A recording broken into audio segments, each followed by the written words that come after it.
성도 여러분 반갑습니다. 오늘도 하나님의 은혜 가운데 평안한 하루 잘 보내셨습니까?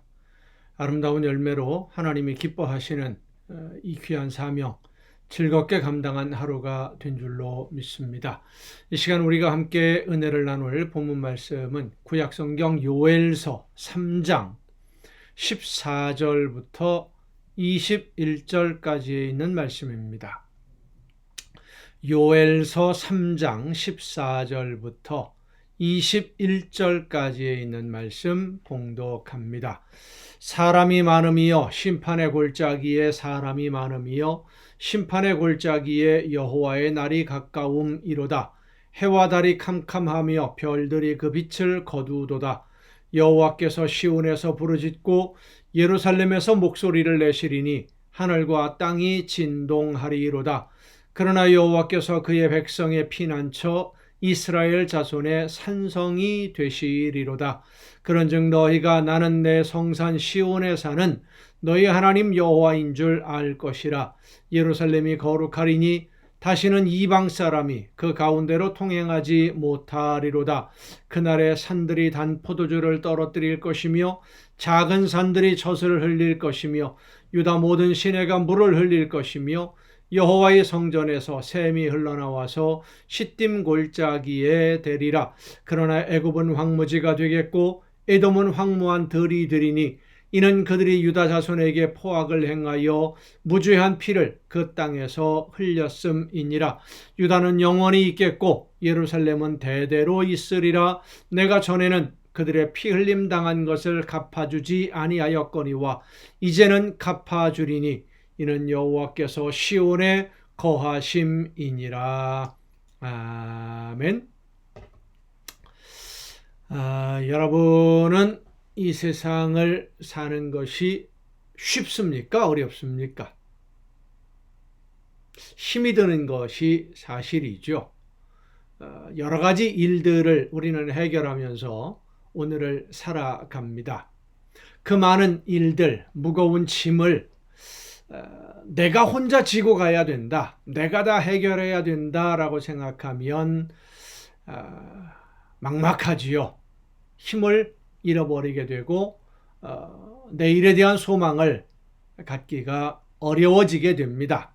내 힘과 내 능력의 한계를 알고 있기 때문입니다. 특히 요즘 경제적으로 많이 어렵고 사회적으로 또 불안하기 때문에 많은 분들이 내일에 대한 소망, 긍정적인 밝은 미래를 생각하기보다는 부정적이고 불안한 마음들을 더 많이 가지고 있는 것이 현실입니다. 많은 분들이 어려움을 겪고 고통을 당하고 있는데 어떤 사람들, 일부 사람들은 오히려 더 이익을 보고 있다. 약한 사람들의 것을 빼앗아서 더 많은 사람들, 더 많이 가지려고 하는 욕심을 부리려는 사람들이 있다라고 하는 그런 소식도 듣게 됩니다. 그런 모습들을 바라보고 그런 소식을 듣다 보면 불공평하고 억울하기 때문에 억울한 그런 마음으로 인해서 또 많은 사람들이 힘을 잃어버리고 내일의 소망을 포기하곤 합니다. 그렇게 모든 사람들이 힘을 잃어갈 때 우리에게 주시는 하나님의 말씀이 있습니다. 내가 너희와 함께 하겠다. 내가 너희와 함께 하겠다.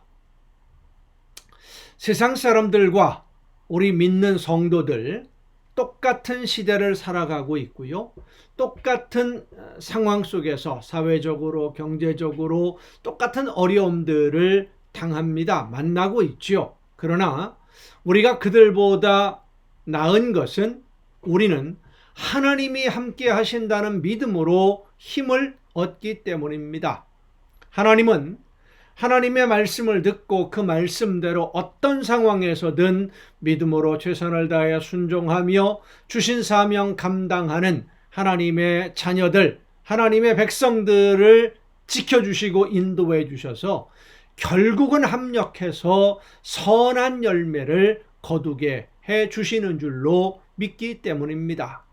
세상 사람들은 모든 문제를 다 자기 힘으로 해결해야 됩니다. 그러니 얼마나 힘들고 얼마나 어렵겠습니까? 하지만 우리는 내가 그 모든 일을 해결하지 않아도 됩니다. 해결해 보려고 해봐야 해결될 일도 사실 그리 없습니다.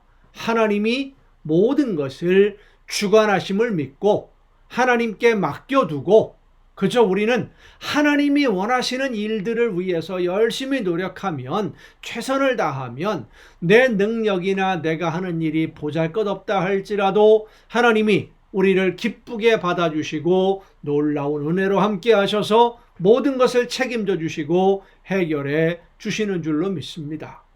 이스라엘 백성들이 하나님의 말씀대로 순종하지 않아서 많은 어려움을 당할 때 그들은 모든 것을 포기해야 된다라고 생각을 했습니다.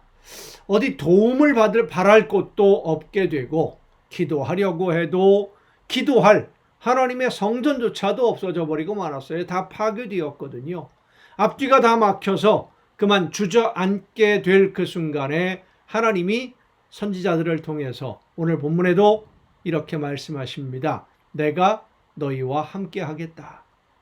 전에는 함께 하지 않았었지만 이제는 함께 하겠다. 전에는 왜 하나님이 함께 하지 않으셨습니까? 그들이 하나님을 버리고 죄악을 범하며 우상을 숭배하고 있었기 때문에 하나님이 주신 것을 가지고 하나님께 예배하며 하나님이 원하시는 대로 순종하는 것이 아니라 하나님이 주신 것을 가지고 우상을 섬겼기 때문에 하나님이 그들과 함께 하지 않았습니다. 자, 그러면 이제 그들이 자기들의 모든 죄를 다 회개하고 깨닫고 하나님의 말씀 앞에 돌아왔습니까? 아닙니다. 아직 완전히 돌아온 것은 아니지만 그러나 자신들의 잘못을 깨달았어요. 깨닫기만 해도, 뉘우치고 회개하기만 해도 하나님은 도우십니다. 도움의 손길을 내밀어 주십니다. 성도 여러분, 오늘도 우리의 기도를 들으시고 우리의 걸음을 인도하셔서 모든 것이 결국은 선한 길로 갈 수 있도록 합력해서 선한 열매를 거두도록 인도해 주시고 지켜주시는 하나님의 은혜의 손길이 나와 함께함을 믿고 하나님의 손을 붙잡고 믿음으로 일어서서 하나님이 원하시는 대로 순종할 수 있는, 순종을 다짐하고 말씀대로 따라가는 여러분 모두가 될 수 있기를 간절히 바랍니다. 기도하시겠습니다.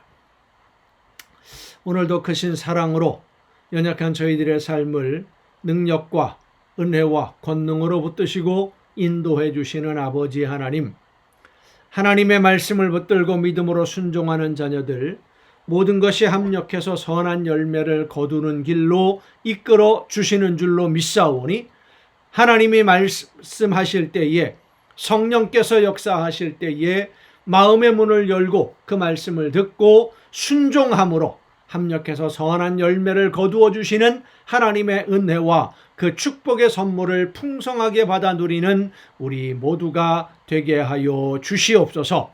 이 모든 말씀을 예수님의 이름으로 기도하옵나이다. 아멘. 오늘 우리가 함께 통독할 하나님의 말씀 창세기 15장부터 함께 통독하시게 되겠습니다. 조카를 구하기 위해서 아브라함이 전쟁터에 뛰어들지요. 헤어진 조카, 재산을 관리하는 문제, 양떼를 먹이는 문제로 인해서 먼저 눈에 좋아 보이는 곳을 선택한 조카 롯. 그런데 그가 선택했던 소돔과 고모라가 전쟁에 휘말리게 되고 그 전쟁으로 인해서 포로로 끌려갔다라는 소식을 듣고 아브라함이 그 조카를 구하기 위해서 군대를 이끌고 집에서 훈련시킨 개인의 군사죠. 사병을 데리고 이제 전쟁에 뛰어듭니다. 5나라의 연합군이 상대하지 못했던, 패할 수밖에 없었던 그 적들을 맞서서 싸워 이긴 아브라함, 얼마나 기분이 좋겠습니까? 그 전쟁에 이기고 돌아오는 아브라함을 맞이한 사람이 멜기세덱입니다. 그리고 이 멜기세덱은 아브라함에게 중요한 메시지를 전합니다. 이 싸움은 하나님이 함께 해주셨기 때문에 하나님이 이기게 해주신 것이지 하나님의 은혜였지 네가 잘 싸워서 이긴 것이 아니다 라는 것을 깨우쳐 줘요. 그래서 아브라함이 하나님의 말씀을 깨닫고 하나님의 말씀 앞에 다시금 순종을 다짐하며 전리품의 10분의 1을 이 말씀을 전해 주었던 멜기세덱에게 예물로 드리는 그런 일이 벌어집니다. 그리고 하나님은 하나님의 말씀에 순종하는 아브라함에게 다시 한번 후손을 주시겠다라고 하는 약속을 확인해 주시죠. 그런데 하나님의 말씀을 듣는 아브라함은 더 이상 자신은 후손을 볼 수 없다. 후손에 대한 기대는 접었다. 뭐 이런 식으로 하소연을 합니다. 고향을 떠난 지 많은 시간이 흘렀기 때문에 아마도 후손에 대한 기대를 접었을 가능성이 훨씬 더 많습니다. 인간적인 경험과 생각으로 보면. 그러나 하나님의 약속은 변하지 않습니다. 하나님의 약속은 빈말로 끝나는 법도 없습니다. 반드시 이루어 주십니다. 그러나 때가 있어요. 성도 여러분, 우리도 마찬가지입니다.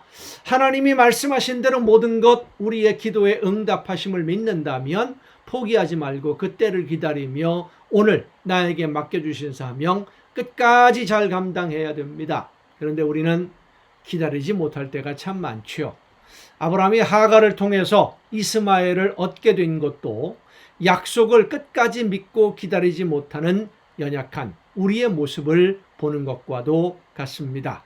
하나님의 약속은 때가 되면 반드시 이루어짐을 믿고 끝까지 믿음으로 기다리며 하나님이 나에게 맡겨주신 사명 열심히 감당하는 우리 모두가 될 수 있기를 간절히 사모하고 결단하며 함께 말씀을 통독하겠습니다. 창세기 15장입니다.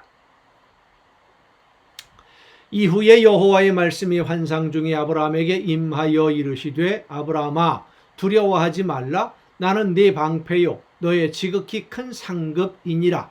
아브라함이 이르되 주 여호와여 무엇을 내게 주시려 하나이까? 나는 자식이 없사오니 나의 상속자는 이 다메섹 사람 엘리에셀이니이다. 후손 이제는 그만 포기했습니다 하는 아브라함의 은연중에 속마음을 내비치는 그런 표현이었죠. 아브라함이 또 이르되 주께서 내게 씨를 주지 아니하셨으니 내 집에서 길린 자가 내 상속자가 될 것이니이다. 여호와의 말씀이 그에게 임하여 이르시되 그 사람이 내 상속자가 아니라 내 몸에서 날 자가 내 상속자가 되리라 하시고 그를 이끌고 밖으로 나아가 이르시되 하늘을 우러러 뭇별을 셀 수 있나 보라. 또 그에게 이르시되 내 자손이 이와 같으리라. 아브라함이 여호와를 믿으니 이 말씀을 또 믿어요. 믿으니 여호와께서 이를 그의 의로 여기시고 또 그에게 이르시되 나는 이 땅을 네게 주어 소유를 삼게 하려고 너를 갈대아인의 우르에서 이끌어낸 여호와니라. 그가 이르되 주 여호와여 내가 이 땅을 소유로 받을 것을 무엇으로 알리이까? 여호와께서 그에게 이르시되 나를 위하여 3년 된 암소와 3년 된 암염소와 3년 된 수량과 산비둘기와 집비둘기 새끼를 가져올지니라. 아브라함이 그 모든 것을 가져다가 그 중간을 쪼개고 그 쪼갠 것을 마주 대하여 놓고 그 새는 쪼개지 아니하였으며 솔개가 그 사체 위에 내릴 때에는 아브라함이 쫓았더라. 재물을 놓고 쪼갠다라고 하는 것은요. 그리고 그 사이로 사람들이 왔다 갔다 합니다. 서약을 할 때 무슨 의미냐면 너와 내가 이렇게 약속을 하는데 약속을 어기면 이 재물처럼 반이 쪼개진다라는 거예요. 사람의 몸을 쪼갠다. 내가 그걸 감수하겠다. 그만큼 서약을 중요하게 여기는 그러한 의식이었죠. 하나님 앞에서 서약하는 그런 의식을 지금 아브라함이 하는 겁니다. 해질 때에 아브라함에게 깊은 잠이 임하고 큰 흑암과 두려움이 그에게 임하였더니 여호와께서 아브라함에게 이르시되 너는 반드시 알라 네 자손이 이방에서 객이 되어 그들을 섬기겠고 그들은 400년 동안 내 자손을 괴롭히리니 그들이 섬기는 나라를 내가 징벌할지며 그 후에 내 자손이 큰 재물을 이끌고 나오리라. 너는 장수하다가 평안히 조상에게로 돌아가 장사될 것이요 네 자손은 4대 만에 이 땅으로 돌아오리니 이는 아모리 족속의 죄악이 아직 가득 차지 아니함이니라 하시더니 해가 져서 어두울 때에 연기나는 화로가 보이며 타는 횃불이 쪼갠 고기 사이로 지나더라. 그날에 여호와께서 아브라함과 더불어 언약을 세워 이르시되 내가 이 땅을 애굽 강에서부터 그 큰 강 유브라데까지 네 자손에게 주노니 곧 개인 족속과 그니스 족속과 간몬 족속과 헷 족속과 브리스 족속과 르바 족속과 아모리 족속과 가나안 족속과 기르가스 족속과 여부스 족속의 땅이니라 하셨더라. 16장입니다. 아브라함의 아내 사레는 출산하지 못하였고 그에게 한 여종이 있으니 애굽 사람이요 이름은 하갈이라. 사레가 아브라함에게 이르되 여호와께서 내게 출산을 허락하지 아니하셨으니 원하건대 내 여종에게 들어가라. 내가 혹 그로 말미암아 자녀를 얻을까 하노라 하매 아브라함이 사레의 말을 들으니라. 인간적인 방법으로 무엇인가 해보려고 하는 아직도 연약한 그런 믿음의 모습을 볼 수 있는 장면들입니다. 아브라함의 아내 사레가 그 여종 애굽 사람 하갈을 데려다가 그 남편 아브라함에게 첩으로 준 때는 아브라함이 가나안 땅에 거주한 지 10년 후였더라. 75세에 떠났으니까 85세가 된 겁니다.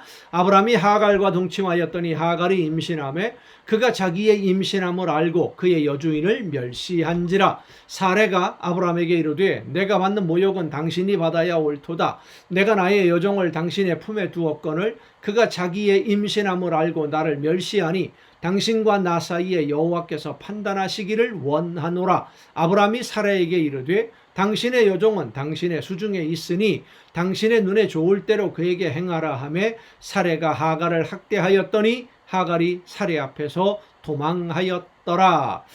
이 사레라고 하는 여인도 참 그렇습니다. 자기 처지, 자기 주제를 알지 못하고 아이를 잉태했다고 해서 주인을 무시하는 어리석은 행동, 결국은 도망갈 수밖에 없는 불쌍한 자기의 처지를 깨달아 알게 될 수밖에 없는 거지요.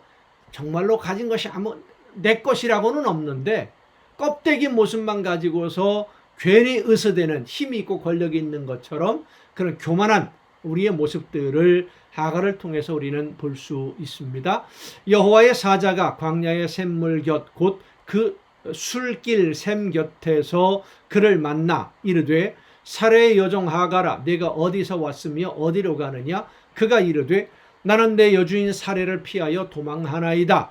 여호와의 사자가 그에게 이르되 내 여주인에게로 돌아가서 그 수하에 복종하라. 여호와의 사자가 또 그에게 이르되 내가 네 씨를 크게 번성하여 그 수가 많아 셀 수 없게 하리라. 여호와의 사자가 또 그에게 이르되 네가 임신하였은즉 아들을 낳으리니 그 이름을 이스마엘이라 하라. 이는 여호와께서 내 고통을 들으셨음이니라. 그가 사람 중에 들나귀 같이 되리니 그의 손이 모든 사람을 치겠고 모든 사람의 손이 그를 칠지며 그가 모든 형제와 대항해서 살리라 하니라. 하갈이 자기에게 이르신 여호와의 이름을 나를 살피시는 하나님이라 하였으니 이는 내가 어떻게 여기서 나를 살피시는 하나님을 배웠는고 함이라. 이러므로 그 샘을 부엘라헤로이라 불렀으며 그것은 가데스와 베렛 사이에 있더라.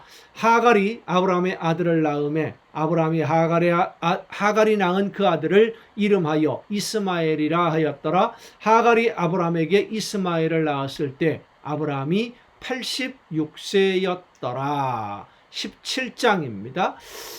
이스마엘이 태어날 때 아브라함이 86세면 이삭이 태어날 때 아브라함이 100세였습니다. 그러니까 이스마엘이 14살, 14살 때 이삭이 태어난 것이죠. 만 14살짜리 아들이 갓 태어난 아이 1년 됐으니까 이제 그러면 15살, 이스마엘이 15, 이삭이 1살 돌이 되었을 때 동생과 함께 장난치는 모습을 보고 사라가 화가 납니다.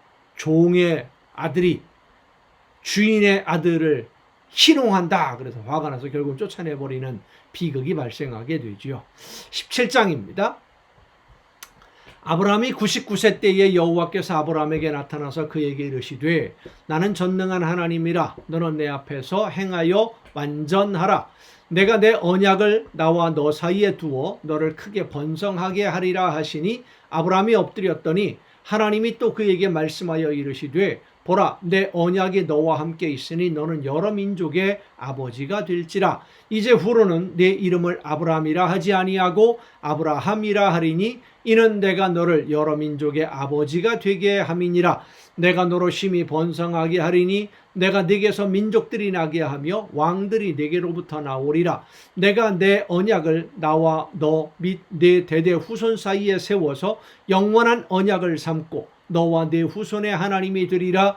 내가 너와 네 후손에게 네가 거류하는 이 땅 곧 가나안 온 땅을 주어 영원한 기업이 되게 하고 나는 그들의 하나님이 되리라. 하나님이 또 아브라함에게 이르시되 그런즉 너는 내 언약을 지키고 네 후손도 대대로 지키라. 너희 중 남자는 다 할례를 받으라. 이것이 나와 너희와 너희 후손 사이에 지킬 내 언약이니라. 너희는 포피를 베어라. 이것이 나와 너희 사이의 언약의 표징이니라.